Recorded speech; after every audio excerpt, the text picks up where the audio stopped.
Hi friends, welcome back to my channel. കുറേ നാളെ ഒരു വീഡിയോ അപ്ലോഡ് ചെയ്തിട്ട്. അപ്പോൾ ഞാൻ പണ്ട് ഒരു ഫ്രണ്ട് ലോഡ് വാഷിംഗ് മെഷീൻ എങ്ങനെ ക്ലീൻ ചെയ്യുന്നതെന്ന് കാണിച്ചിട്ടുണ്ടായിരുന്നു. ഇന്ന് ഞാൻ ടോപ്പ് ലോഡ് എങ്ങനെ ക്ലീൻ ചെയ്യുന്നതെന്ന് കാണിക്കാം. ഫസ്റ്റ് ഓഫ് ഓൾ നമുക്ക് അതിനകത്തുള്ള വാഷറും ഫിൽറ്ററും ഒക്കെ ഒന്ന് വൃത്തിയാക്കി എടുക്കണം.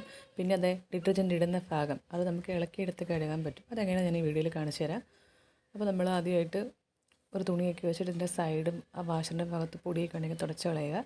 അതിനുശേഷം ഡിറ്റർജൻറ്റ് ഇടുന്ന പോർഷൻ നമുക്ക് ഇളക്കിയെടുക്കാൻ പറ്റും. സാവകാശം ഒന്ന് പ്രസ് ചെയ്താൽ ഇളക്കിയെടുത്തിട്ട് നമുക്ക് സെപ്പറേറ്റ് വാഷ് ബേസിനെ കൊണ്ടുവച്ച് ഒരു ബ്രഷ് വെച്ചിട്ട് ഇതെല്ലാം ഉരച്ചെടുത്ത് കഴുകാൻ പറ്റും. പിന്നെ ഇതിനകത്ത് ഫിൽറ്റർ അകത്താണുള്ളത്. നമ്മൾ കണ്ട് ഫ്രണ്ട് ലോഡിൽ താഴെയാണെന്നുണ്ടെങ്കിൽ ടോപ്പ് ലോഡിൽ ഇത് ഇവിടെ അകത്താണുള്ളത്. നമുക്കിങ്ങനെ ഇളക്കിയെടുത്ത് ഇത് നമുക്ക് എന്ത് ചെയ്യാൻ പറ്റും, ബ്രഷ് വെച്ച് നന്നായിട്ട് ക്ലീൻ ചെയ്ത് എടുക്കാൻ പറ്റും. ആക്ച്വലി ഒരു 3 monthsനുള്ളിൽ നമ്മളിതിങ്ങനെ ക്ലീൻ ചെയ്തെടുക്കണം. കാരണം നമ്മൾ ഏറ്റവും നന്നായിട്ട് കെയർ എടുക്കേണ്ട ഒരു മെഷീനാണ് വാഷിംഗ് മെഷീൻ. നമ്മൾ തുണി മൊത്തം അലക്കുന്നതിലല്ലേ. അപ്പോൾ ശ്രദ്ധിച്ചില്ലെന്നുണ്ടെങ്കിൽ അലർജി വരാനൊക്കെയുള്ള ചാൻസസ് കൂടുതലാണ്. അപ്പോൾ അതും ക്ലീൻ ആക്കിയതിന് ശേഷം തിരിച്ച് ഫിറ്റ് ചെയ്യുക. ഓക്കെ, അപ്പോൾ നിങ്ങൾക്ക് before and after tub clean ചെയ്ത് നമുക്ക് ചെയ്യാൻ പറ്റും. പിന്നെ ടബ് ക്ലീൻ ഇടാനാണെന്നുണ്ടെങ്കിൽ ഈ സ്ക്രീനിൽ അവിടെ നമുക്ക് മെനുവിലൊരു ടബിൻ്റെ സിമ്പലുണ്ട്. ആ സിമ്പൽ ആക്ടിവേറ്റ് ആക്കണം. അതിന് വേണ്ടിയിട്ട് വേറൊരു ഓപ്ഷനുണ്ട്.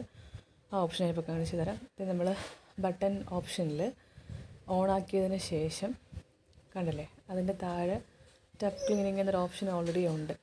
അപ്പോൾ അവിടെ എന്ത് ചെയ്യുക, കുറച്ച് നേരം ഒരു 3 seconds പ്രസ് ചെയ്യുക എന്നാണ് മെനുവിൽ പറയുന്നത്. 3 seconds പ്രസ് ചെയ്യുമ്പോഴത്തേക്കും നമുക്ക് കാണാം ഡിസ്പ്ലേയിൽ ടബിൻ്റെ ഒരു സ്മോൾ സിമ്പിൾ ഒരു റെഡ് കളറിൽ. അതിന് ടൈമും വാട്ടർ ലെവലൊക്കെ ഓട്ടോമാറ്റിക് സെറ്റിലായിരിക്കും.